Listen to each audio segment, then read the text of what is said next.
Today is the day of the German Union, and this is not going to be a history lesson. I just kind of want to share my thoughts on it because in 1990, Germany was officially unified after having been separate for around 60 years. No, I can't calculate. More like a little bit less than 50.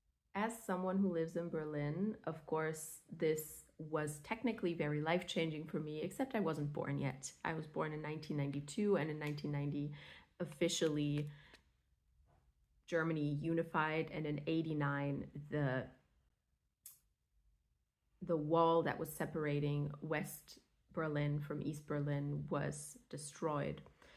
And I think it's interesting because I was born after that, but of course in the collective consciousness and in the collective memory, that separation still exists so much. It also very much exists in very real social differences between the eastern parts of Germany and the western parts, where you still earn less in the eastern parts, for example, compared to the western parts.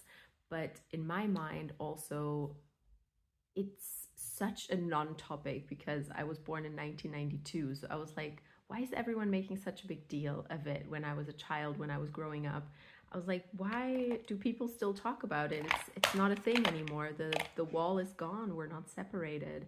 And yet still we have these economic differences. And yet still people do think like that. They talk like, I live in East Berlin. I live in West Berlin. Some people do, like older people, not my generation.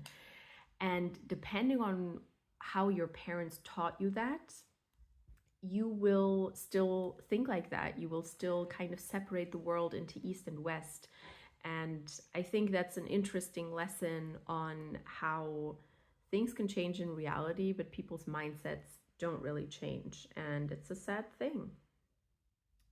And things in reality also aren't done changing yet, if we're honest, because as I said, socioeconomic differences are still very real between the West and East, and that was never really addressed by politicians in any real way.